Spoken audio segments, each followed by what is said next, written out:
Assalamualaikum warahmatullahi wabarakatuh. A'udzu billahi minasy syaithanir rajim. Bismillahirrahmanirrahim. Alhamdulillahi rabbil alamin wa bihi nasta'inu ala umuri dunya waddin.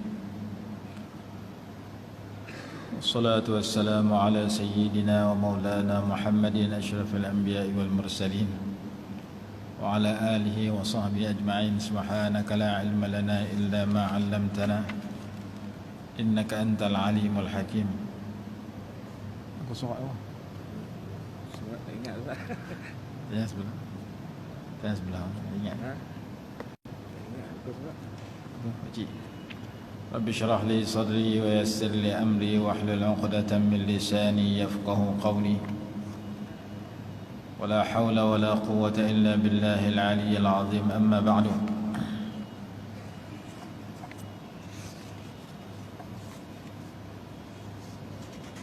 Tajuk dah. Tajuk awal kan. Ingat awal tapi tak tahu tengah.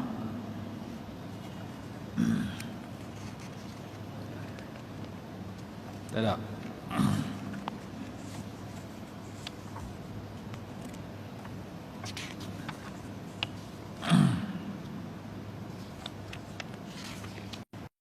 Bismillahirrahmanirrahim.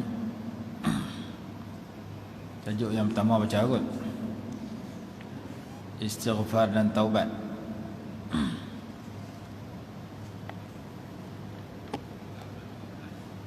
Dah tenang? Itulah. Apa? Okey. Bismillahirrahmanirrahim. Kita sambung ke surat 33.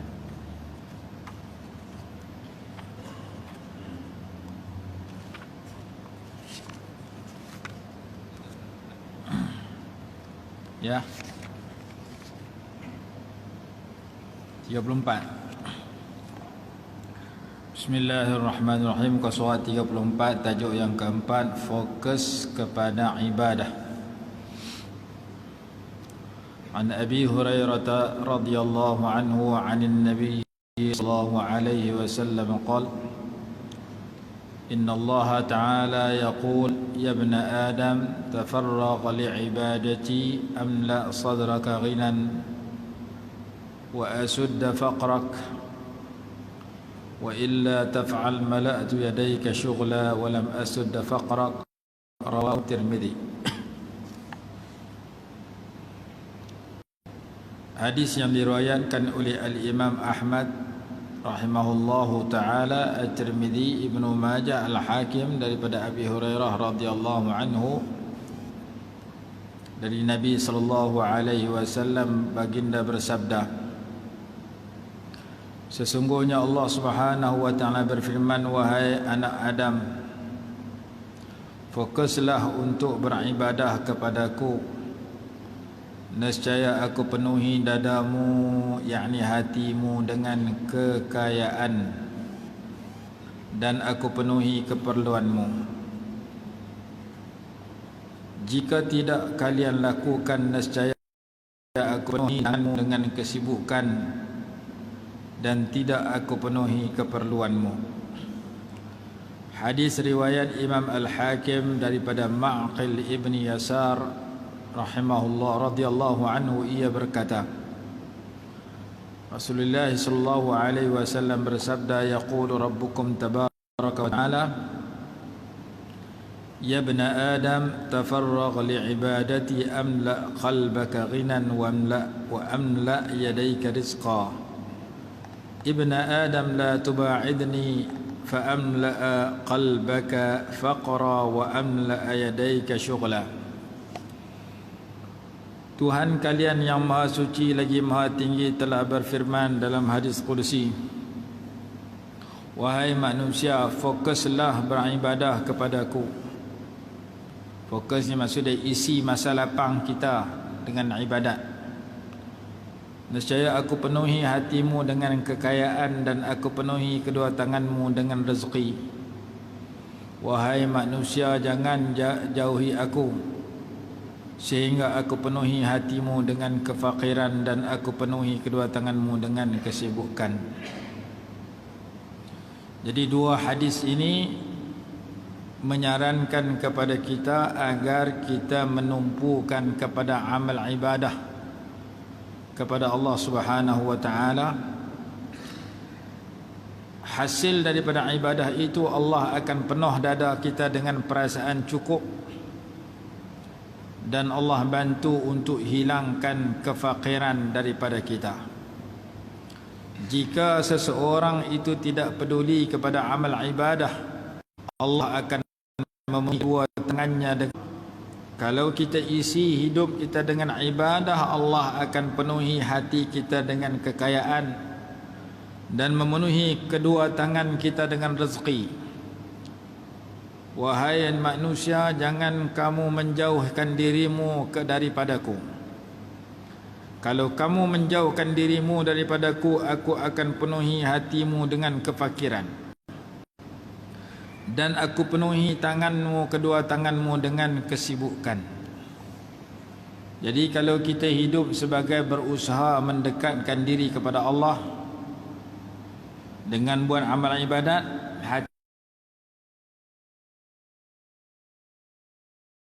hati kita masalah, tangan kita pegang rezeki. Kalau kita duk jauh diri pada Allah Ta'ala, hati kita duk rasa tak cukup situlah, duk rasa fakir, miskin, dan tangan kita sibuk 24 jam. Inilah kelebihan buat ibadat. Kerana Allah ciptakan kita daripada hikmah penciptaan kita ialah untuk beribadat. Dalam surah Adz-Dzariyat, وَمَا خَلَقْتُ الْجِنَّ وَالْإِنسَ إِلَّا لِيَعْبُدُونَ. Dan tidak aku ciptakan jin dan manusia melainkan hikmahnya agar mereka beribadah kepada aku.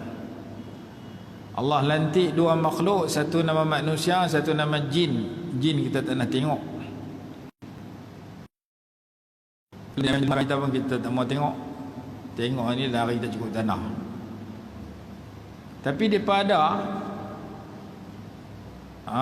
jin tu tak nampak tapi ada, malaikat tapi ada, syurga neraka tak nampak tapi ada.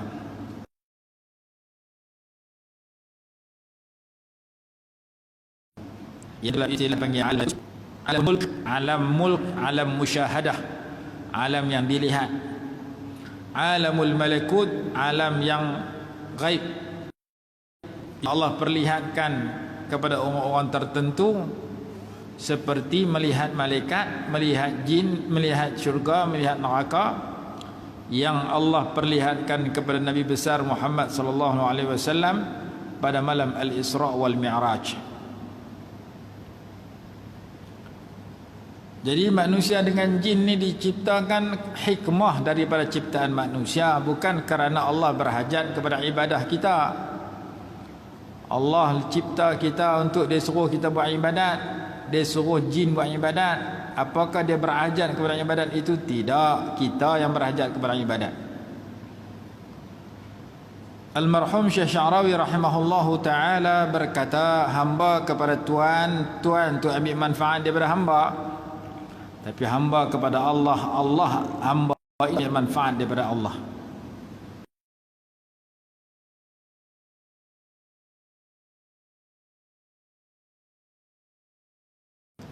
Kalau manusia jadi hamba ke depannya, ini ambil manfaat daripada hamba. Hang jadi hamba aku, hang kena masak.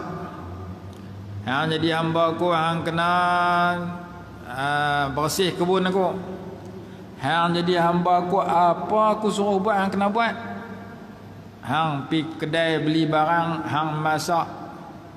Hang potong rumput, hang tanggung padi aku. Aku ada kebun getah, hang kena motong getah.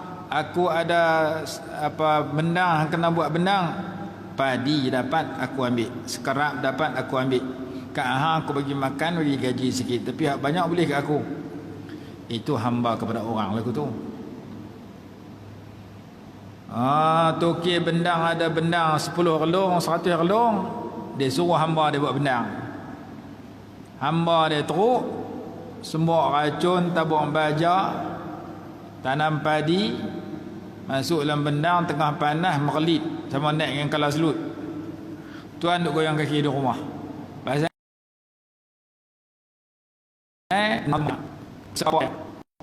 cukup 6 bulan lepas isteri. Tak ada. Boleh aku sungguh doa boleh lah, beda makan. Kalau hamba betul, kalau tak hamba pun pekerja gitu juga, bos yang ambil banyak, pekerja beda gaji lah. Lah ni tak ada hamba lah, tapi Allah ada tokey dengan koli ambil sikit lah, tokey yang boleh banyak. Kita ada urusan ryan, kita ada urusan muktan, kita upah orang tolong potong muktan kita, tolong jual muktan kita. Jual dapat RM1,000, kawan nak buat kerja dapat 100, kita 900. Sebab kita tokey. Aku jadi hang sebagai koli aku kerana aku nak ambil untung di atas hang dapat sikit, untung banyak mai kat aku. Hang tak boleh lawan aku pasal aku bos, aku tokey, aku pemilik. Kita buka restoran, kita bayar gaji kat pekerja, kat tukang masak, tukang basuh pinggan, untung meniaga restoran tu masuk poket kita. Biasa sebab kita bos. Syekh Syarawi rahimahullah kata, tokey suruh pekerja kerja untuk yang bekerja. Tuan suruh hamba bekerja jadi hamba dia untuk jadi khadam kepada dia, siang malam berkhidmat pada dia. Untung tuan dapat banyak, hamba dapat sikit. Boleh makan, boleh hidup, boleh beli baju, boleh lah sikit-sikit. Hal lain semua masuk kat tuan. Itulah perbezaan tuan yang jadi manusia dengan hamba yang jadi manusia. Tuan yang jadi tokey, hamba yang jadi manusia yang jadi koli. Koli tak tahu mana boleh untung dia, manfaat dia. Tokey yang boleh banyak-banyak. Berbeza dengan hamba Allah. Hamba Allah tak untung 1 sen pun. Selagi banyak kita menghambakan diri kepada dia, lagi banyak kita dapat untung. Patah balik mai kita 100%.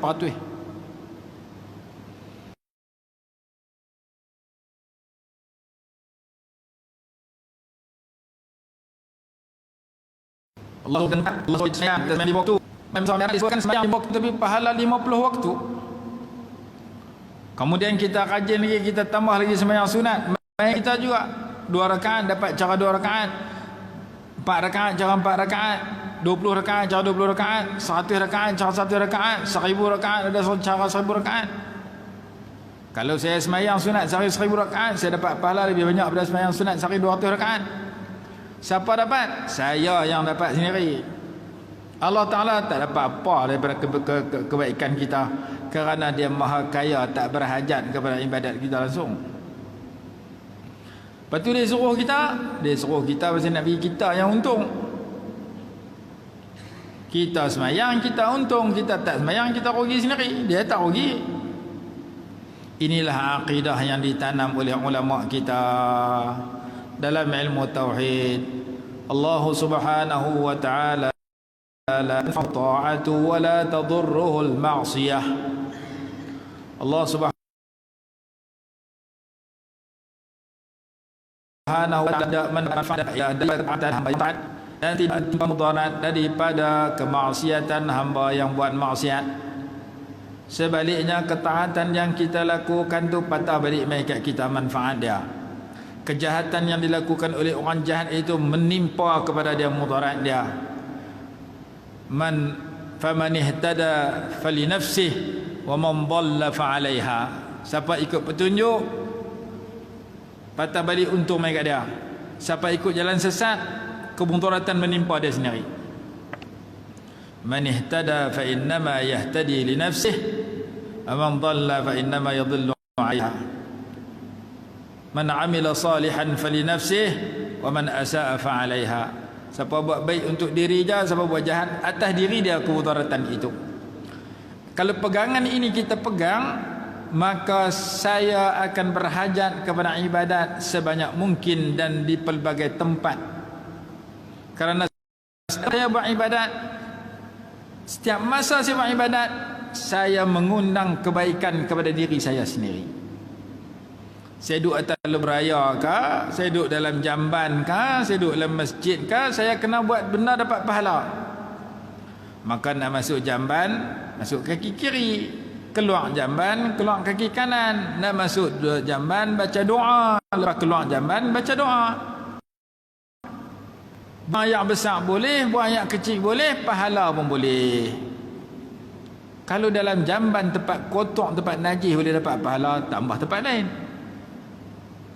Di pasar, di supermarket, di pejabat, di padang bola, di lebuh raya, tengah laut, dalam hutan, atas gunung jerai, semua boleh. Tinggal nak ibadat tak ibadat, nak buat baik kan tak mau buat baik, itu duduk kat kita. Kerana tawaran ibadat ini di mana-mana tempat, di sebarang masa dan tempat. Kalau saya sembahyang 2 rakaat, baik pada tak sembahyang langsung sunat 2 kosong rakaat. Kalau saya sembahyang sunat 4 rakaat, baik pada sembahyang 2 rakaat. Maka lagi banyak ibadat saya buat, lagi banyak kelebihan saya dapat.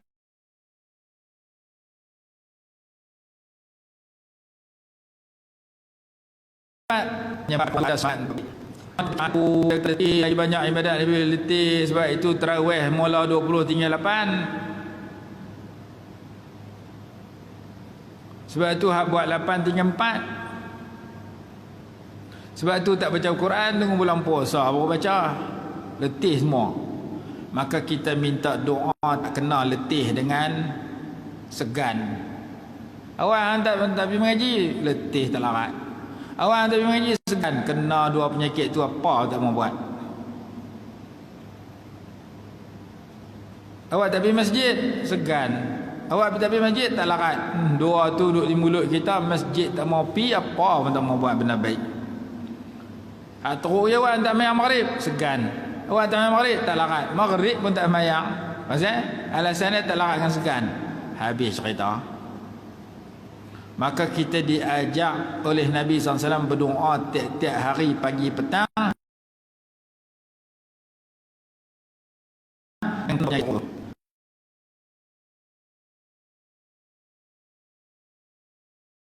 Penyakit dengan taat. Allahumma inni a'udzu bika minal hammi wal hazan wa a'udzu bika minal ajzi wal kasal. Tu tak larat dengan segan. Allahumma inni, ya Allah ya Tuhanku, sesungguhnya aku a'udzu bika, berlindung denganmu, minal hammi wal hazan, daripada ditimpa susah hati dan duka cita. Susah hati kena kat kita, makan tak lalu, tidur tak lena, badan surut. Orang lain kita bertambah kilo, kita kurang kilo. Sedang-sedang 10 kilo turun badan. Pasal apa? Makan tak lalu, tidur tak lena. Pasal tension. Hak senang hati, bukan tekat lena tengah malam, tengah mengaji pun lena. Terlajak senang hati. Tak percaya, hari Jumaat mai duduk depan, tengok ke belakang jadi khatib. Sekarang masjid lena, semua senang hati, ya, nak lena. Susah hati tidur tak lena, makan tak lalu. Maka Nabi SAW pesan baca sehari 2 kali.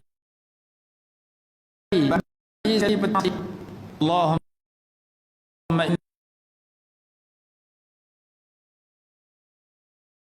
inni a'udzu bika minal hammi wal hazan. Ya berlindung dan daripada tiba yang datang. Pun saya akan datang dan terlalu. 2 hazan, 1 terlalu, 1 akan datang. Wa a'udzu bika minal ajzi wal kasal, dan aku berlindung denganmu daripada ditimpa lemah dan malas. Kena 2 penyakit ni, benda baik apa pun tak mau buat. Awak tak sembahyang, tak larat. Awak tak sembahyang, segan. Habis cerita. Sembahyang segan, tengok Inustan 3 jam boleh. Sembahyang 5 minit, tak larat. Tengok Inustan 3 jam, larat. Awak yang tak baca Quran lama, sebaris pun tak baca. Tengok handphone sekerat hari boleh. Tengok Quran sebaris tak boleh. Macam-macam isu. Ni berhenti maghrib sampai Isya, tak tahu berapa banyak isu masuk.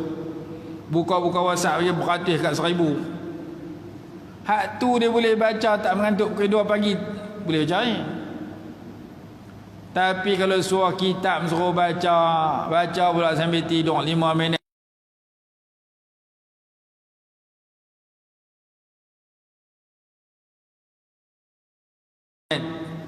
Kita bini tengok malam tutup dengan selimut. Bini celik mata, laki aku ni wali, orang muka berseri bercahaya. Buka-buka cahaya handphone, tak berseri sungguh. Duk sangka aku wajah berseri pasal ibadat banyak. Dia buka handphone, dia tutup dengan selimut. Bini nampak, weh, cahaya sungguh bini laki aku punya. Nak kata boleh itu qadat ni bukan bulan puasa. Buka-buka selimut, tengok nak cahaya handphone. Orang lena tak lena. Jadi kita lah ni duduk di musim tak boleh nak kata apa. Cuma kita kena doa supaya kita tak kena malas buat baik, segan talab.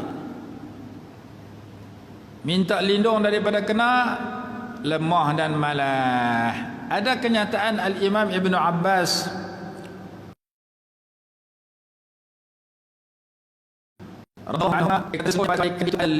ada 5 manfaat dan pada kejahatan itu ada 5 mudarat. Yang pertama, berseri pada mukanya. Inna lil hasanati dhiya'an fil wajhi. Sesungguhnya pada kebaikan itu ada berseri pada mukanya, ada sinaran pada mukanya, ada tanda ni muka orang semayang, ni ada tanda muka orang tak semayang. Lebih-lebih lagi orang yang rajin makit semayang tahajud, dia ada nur. Kita terkejut lama-lama sekali ya. Saat cerah, saat gelap, saat kelabu kita. Inna lil hasanati dhiya'an fil wajhi. Sesungguhnya kebaikan yang dilakukan oleh seseorang itu mengundang sinaran dan berseri dan tanda wajah orang yang baik pada mukanya. Itu satu. Yang kedua, wa nuran fil qalbi, cahaya di dalam hatinya. Lagi banyak benda baik kita buat, lagi terang hati kita. Hati terang ni keperluan kita bersama, kerana Nabi SAW insan yang paling baik, makhluk yang paling mulia, berdoa minta hati yang terang. Allahumma ja'al fi qalbi nura. Itu doa Nabi SAW. Ya Allah, ya Tuhanku, jadikan di dalam hatiku cahaya. Maka kita kena baca doa tu. Rasulullah SAW tak baca pun, tak minta, Allah dah bagilah. Bahkan Allah namakan baginda dengan cahaya dalam satu ayat.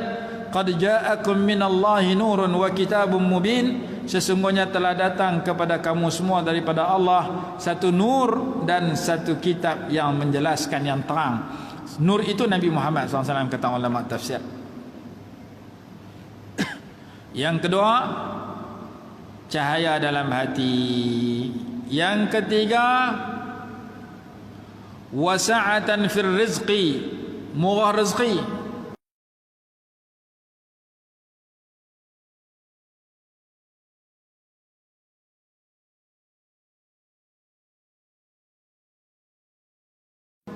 Luasan rezeki. Yang keempat, quwwatan fil badani, kekuatan pada tubuh badan. Lagi baik amalan baik kita buat, tubuh badan kita ada kuat. Kuat buat apa? Kuat untuk kebaikan, untuk benda yang Allah redha. Bukan kuat untuk benda jahat. Kuat untuk pergi masjid, kuat untuk menderma, kuat untuk mengaji, kuat untuk sembahyang malam, kuat untuk pergi sembahyang jemaah. Allah tambah kekuatan dan pelihara. Kekuatan fizikalnya, akalnya semakin kuat, keimanannya semakin kuat dan bertambah. Quwwatan fil badan. Al-mu'minul qawiyyu khairun wa ahabbu ila Allah minal mu'minad dha'if. Orang mukmin yang kuat itu lebih baik dan lebih Allah suka daripada orang mukmin yang lemah. Yang kelima, mahabbatan fi qulubil khalqi,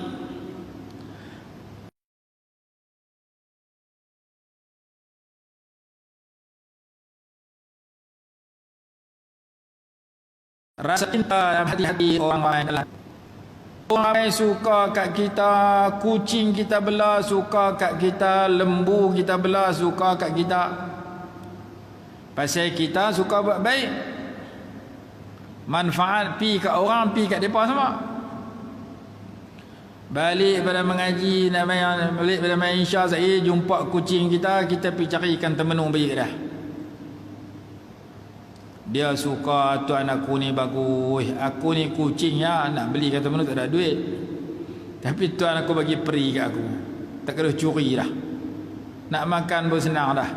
Kucing suka kat kita pasal kita buat baik kat dia. Maka kecintaan kepada orang baik ini ada kepada manusia, ada kepada binatang. Dalam surah Maryam ayat 96, surah Maryam ni 98 ayat dah, 2 ayat sebelum akhir. Allah berfirman, innal ladhina amanu wa amilus salihati sayaj'alu lahumur rahmanu wudda. Sesungguhnya orang-orang yang beriman dan beramal saleh, Allah yang Maha Pemurah akan menjadikan bagi mereka itu perasaan cinta, perasaan kasih sayang. Kalau kita betul orang beriman, betul beramal saleh, akan muncul rasa kasih sayang dalam hati orang baik dengan kita. Maka ini 5 manfaat besar kata Imam Ibn Abbas radhiyallahu anhuma daripada buat baik. Jadi kita berasa buat baik dah, kita cek tengok. Nombor 1 tak berapa ada, sat kelabu, sat cerah. Nombor 2 hati pun sat terang, sat gelap. Sat orang abang ingat, sat orang abang lupa, tak pun ingat.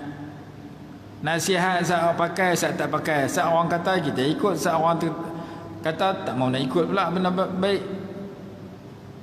Hati tak apa terang, duk kelabu-kelabu juga. Murah rezeki, sat banyak, sat sikit. Awal bulan ayam golek bulan nasi dengan toyu. Rezeki tak apa banyak ada. Nombor 4, kekuatan tubuh badan. Teko masjid, teko pergi market. Masjid seminggu 7 kali. Tak ada apa kekuatan apa aku tu. Kekuatan pergi market banyak, kekuatan pergi masjid seminggu sekali. Main nombor 5. Nombor 5 jangan tanya jiran, jangan kawan, tanya orang sebelah kita. Tanya bini kita. Ni kalau saya mati ada harapan masuk syurga. Bini kita kata syurga apa? Subuh pukul 8. Bini kita pun kena perangai kita. Orang subuh pukul 6, kita subuh pukul 8, subuh gajah hari-hari. Anak kita kena perangai kita. Pak aku tak letak tumpang ya, mak aku. Tambah orang luar, dengan kawan, dengan jiran. Jadi nak kena cek juga menurut pandangan orang lagu mana kita ni. Quran kata wa qul i'malu fasayarallahu 'amalakum wa rasuluhu wal mu'minun. Beramallah kamu yang melihat amalan, yang akan melihat amalan kamu itu Allah dan Rasul serta orang beriman. Jadi amalan kita kena nilai menurut pandangan orang lain sama. Jangan kita fikir kita seorang rasa bagus dah, aku jalan pergi masjid tak tinggal dah, bayar jemaah 5 waktu sehari semalam, tapi jumpa orang senyum pun tak. Dia berkata tu lebih tu pergi masjid rajin tapi sombong, jumpa orang senyum pun tak. Sombong tu Allah tak suka perangai tu. Allah suka, Rasulullah suka, tabassumuka fi wajhi akhika sadaqah. Kamu berwanis muka dengan sedekah kamu, kamu senyum kat saudara kamu dapat pahala sedekah. Kalau kamu bermasam muka, tarik muka, Allah tak suka. Ibadat rajin, muka tak pernah senyum kat orang. Tang semayang manis dah, tang muka cuka. Muka masam terlalu, orang benci pula kita. 5 manfaat daripada ibadat. Sebaliknya dosa itu ada 5 keburukan berlawanan dengan yang tadi. Wa inna lis-sayyi'ati sawadan fil wajhi. Sesungguhnya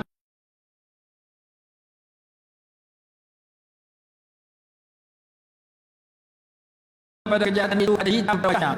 Kita itu mayang muka mati, mati nampak gelap terus. Kita bicara orang mati tak nak mayang, tengok muka dia hitam gelap, hitam kebiruan muka dia. Kalau tak hitam di dunia pun. Dan kadang-kadang kita duduk dalam kampung kita kenal. Kawan ni aku kenal daripada kecil sampai lah tak nak mayang semua hidup. Muka dia ada muram satu macam. Sawadan fil wajhi. Tidak ada seri pada wajahnya. Satu. Hitam pada wajahnya. Dua. Sama ada hitam masa hidup, gelap tak ada tanda kata dia semayang, atau hitam lepas mati. Yauma tabyaddu wujuhun wa taswaddu wujuh.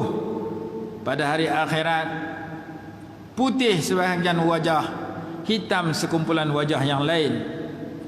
Wujuhun yauma idzin musfirah dhahikatun mustabsyirah wa wujuhun ala, satu kumpulan lagi wujuhun, wajah-wajah yang muram. Ayat 102 dalam surah Taha, inna wa nahsyurul mujrimina yauma idzin zurqa.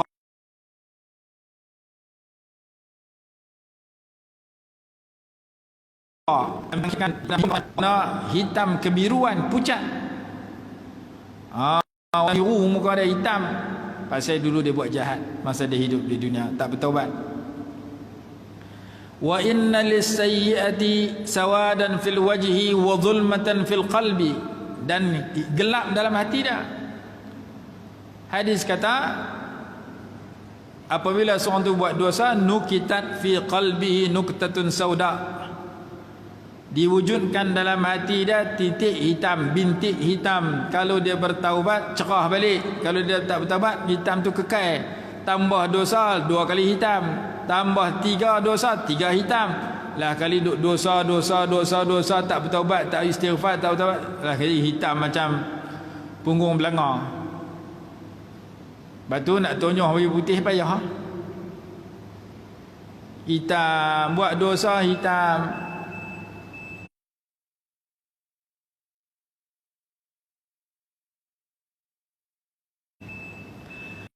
Dan sekarang melihatlah kemudian dia memalingkan pandangannya di mata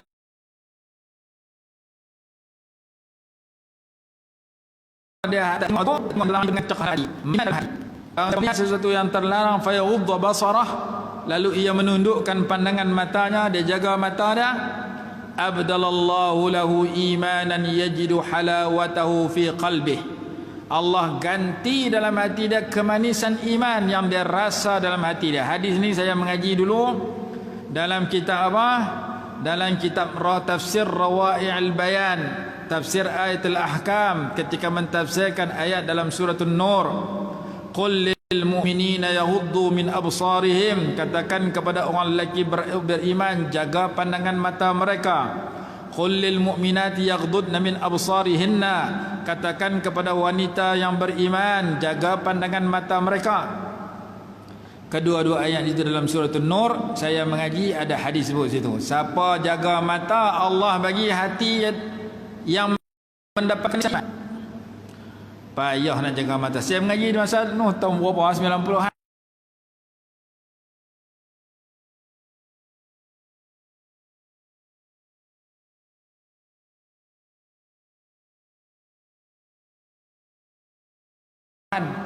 Kitab nama Tafsir Rawai'ul Bayan. Kitab yang dulu tanda saya tak jumpa lagi. Masa tu beli kitab Rawai'ul Bayan mengaji, beli Safwatut Tafasir simpan, beli kitab-kitab karangan dia, kitab An-Nubuwah wal Anbiya saya mengaji. Saya pergi Mekah tahun 98 buat umrah. Orang hadir dalam majlis almarhum Sayyid Muhammad bin Alawi Al-Maliki rahimahullah di rumah dia di Rusaifah. Mereka buat maulid, lepas tu mangkit berdiri baca selawat.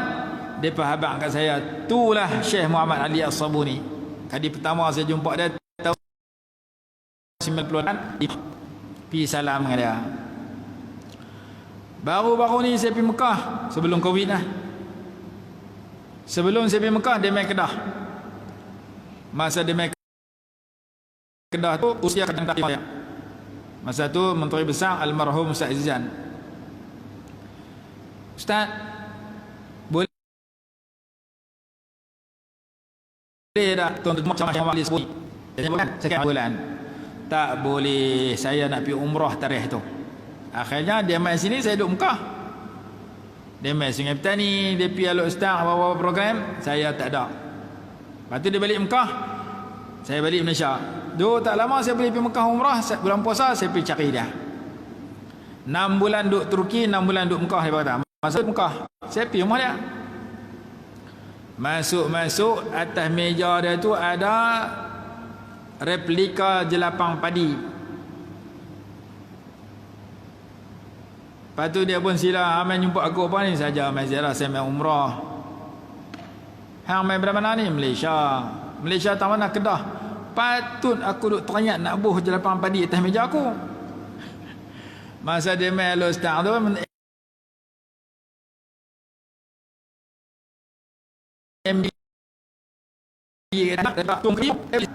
dengan satu perhiasan, dia buka-buka mari jumpa benda tu, dia tak atas meja. Lepas dia tak, saya sampai, dia kata apa tu, aku merasa nak buat benda daripada Kedah, rupanya orang Kedah nak jumpa aku. Dia kopi dia kata ada kitab Syekh yang baru, dia kata aku dah karang seluruh kutub sittah hadis, tafsir banyak buah dah aku duk karang. Aku dah karang semua syarah-syarah hadis. Aku dah syarah semua hadis. Bukhari aku buat syarah, Muslim aku buat syarah, Abi Daud, Tirmizi, Ibnu Majah, Nasai, 6 kitab hadis yang besar tu semua aku dah syarah.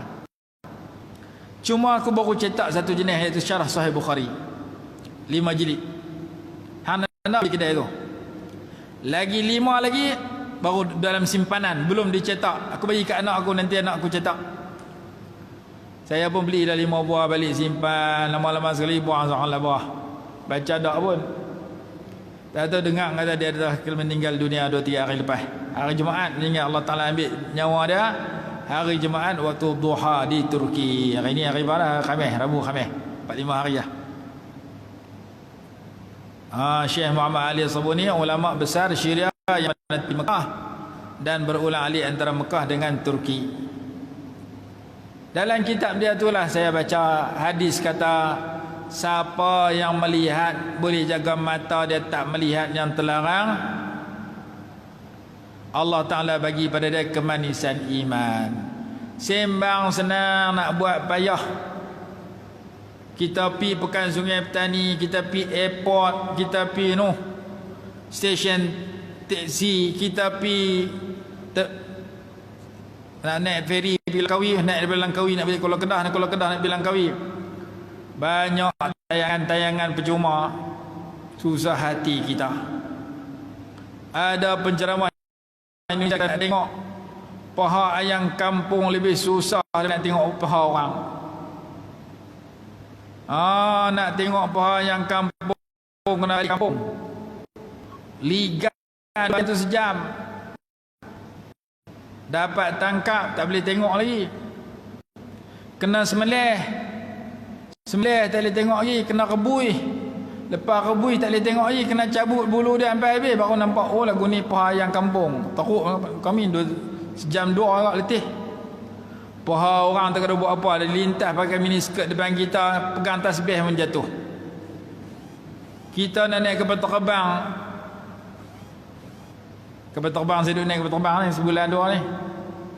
Dia pergi tunggu tangga kapal terbang tu, pakai miniskirt, bergegak serban kita. Pakai aurat dedah depan kita. Tak, kalau tengok salah, tak tengok serba salah. Dia kata tak tengok membaziak pula. Membaziak kena kat depa. Maka dalam kitab Bidayatul Hidayah kata, kalau kita nak dapat darjat yang tinggi, kena jaga mata, kena jaga telinga, kena jaga mulut, kena jaga tangan kaki dan sebagainya, 7 anggota.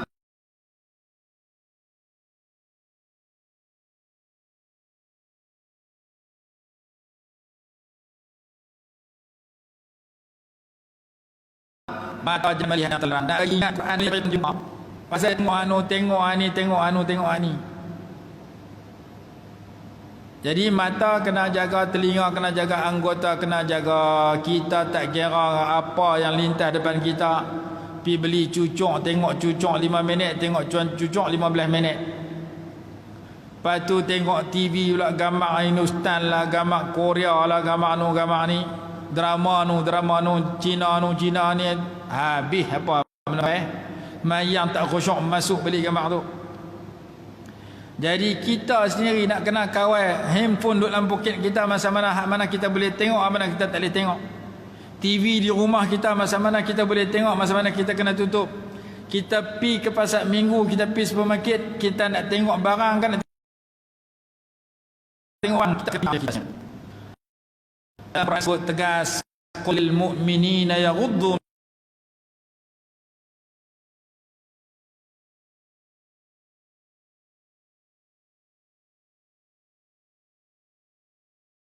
min absarihim wa min najaratin. Maksudkan sesungguhnya pada kejahatan itu, yang pertama ada hitam pada muka, yang kedua ada gelap dalam hati, yang ketiga wa naqsan fir rizqi, kurang pada rezeki. Rezeki dia dapat ada saja sebab-sebab untuk mengurangkan rezekinya. Mungkin kereta dia rosak selalu, mungkin apa anak dia periksa tak lulus, nak kena ambil periksa sekali lagi, bayar duit tuition lagi. Mungkin tubuh badan dia sakit 2-3 jenis, doktor ambil duit dia ketika dia pergi berubat. Mungkin kebun dia tak jadi buah, orang lain tanam durian musangking banyak buah, dia tak ada buah. Kalau ada buah pun pencuri banyak duk balas. Allah boleh ambil rezeki dari pelbagai cara. Ada orang dia dia korek kolam nak beli ikan, dia cari ikan kecil-kecil, lepas masuk dalam kolam dia 200 ekor. Hari-hari bagi makan, dedak lah apa semua. Setelah beberapa bulan, yang dia target mungkin 6 bulan, mungkin setahun, suruh orang ambil ikan tu nak jual. Modal 200 ekor, cedok tinggal 40 ekor ah. Pi mana dia meresap ke mana tu. Allah Ta'ala tak bagi murah rezeki ke dia. Kadang 200 ekor mungkin dapat 180, mungkin dapat 220. Dia 200 boleh 20 ekor, 50 ekor. Dia susah hati, tepuk diri. Modal banyak, bagi makan banyak, modal korek kolam tak lepas, modal dedak bagi makan tak lepas. Duk target boleh banyak, tapi dia kurang sendiri, dia meresap setengah. Pi mana tahu. Jadi kadang-kadang Allah ambil rezeki dia tak menjadi belah kambing mampu, belah ayam kena hawang, buat kerja apa semua tak jadi. Semayang pun tak cukup. Orang tak semayang ni tak ada berkat. Kerja buatnya di dunia nampaklah. Sat kawan main hutang tak bayar, sat pencuri main, macam-macam kena masalah demi masalah, kerana dalam hidup dia tak ada ibadat langsung. Mayang pun tak cukup, Jumaat dia habis mayang lendak, maka naqsan fil rizqi muncul. Oh, dia kata aku tak nak mayang tapi aku kaya. Kaya tak mayang nama dia istidraj. Kaya tak semayang walaupun rezeki banyak tak berkat, tak bertambah kebaikan, ada saja masalah dalam hidup dia. Ni nak puasa ada orang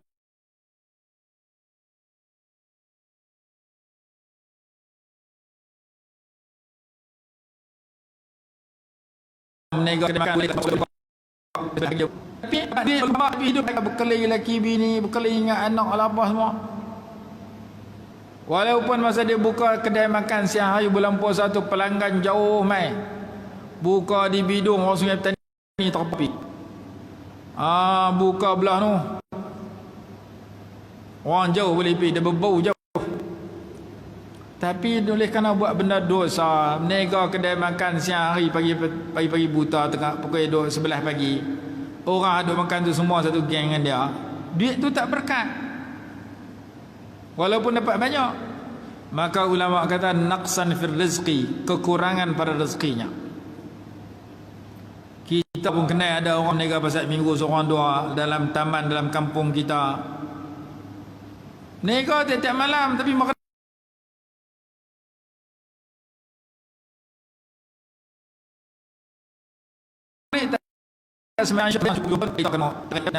ada orang tunggu lihat kehidupan dia tak ke mana, kerana hidup dia tak semayang, tiap-tiap minggu tiap nombor ekor. Allah Ta'ala cabut rezeki dia, kalau ada pun tak berkat. Itu yang ketiga. wa naqsan fil rizqi. Yang keempat, wa wahanan fil badani, lemah pada tubuh badan dia, lemah dalam buat kebaikan. Nak pijak tangga masjid, nak naik tangga masjid 3 tingkat tak mampu. Naik gunung cerai boleh. Nak tolak selimut bangkit pergi ambil sembahyang subuh tak mampu. Tanggung padi segundi boleh. Padi segundi yang berat dia boleh angkat, selimut yang ringan tak boleh angkat. Gunung cerai tinggi dia boleh daki, tangga masjid 3 tingkat tak boleh, 3 takah tak boleh naik. Merentas desa 6 km boleh pergi, nak daki masjid tak mampu. Merentas desa 6 km kayu basikal, kuat.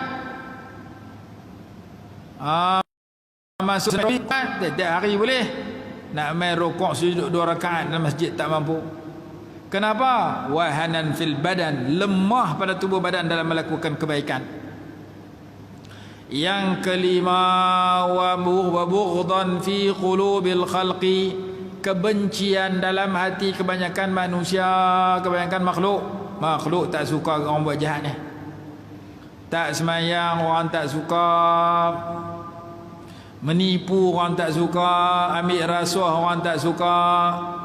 Bila buat jahat, Allah Ta'ala bor dalam hati orang baik-baik, tak suka kat orang tu. Kita suka buat jahat kat kucing, kita balik rumah jumpa kucing, kita sepak dia melambung. Kucing tak suka kita.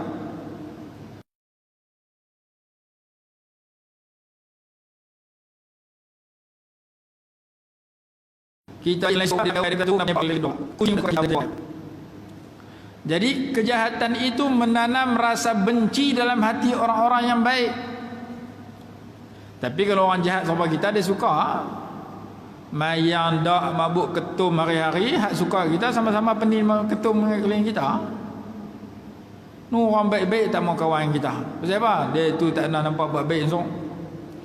Maka 5 akibat ni kadang-kadang kena dalam masyarakat kita, jangan kena kat kita, yang kena kat dia beradik kita. Wa inna lis-sayyi'ati sawadan fil wajhi wa dhulmatan fil qalbi wa naqsan fil rizqi wa wahanan fil badani wa bughdan fi qulubil khalqi. Semua orang yang membiarkan dirinya suka buat jahat akan ditimpa wajah yang hitam, gelap. Gelap tu bukan maksud kulit dia gelap. Kulit gelap nak bagi cerah tak boleh lah. Kulit cerah nak bagi gelap tak boleh lah. Pasal kulit kita lagu tu lah. Tapi maksud gelap sini tidak ada tanda orang yang baik.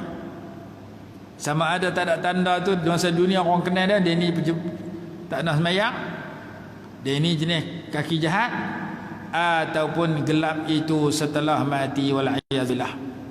Dan gelap dalam hatinya, hati gelap, nasihat tak bermanfaat, kebaikan masuk telinga kanan dia dengar, dia tak boleh ikut, dia tak ramai sebab hati dia gelap. Dia tak mau sokong kebaikan, dia sokong kejahatan,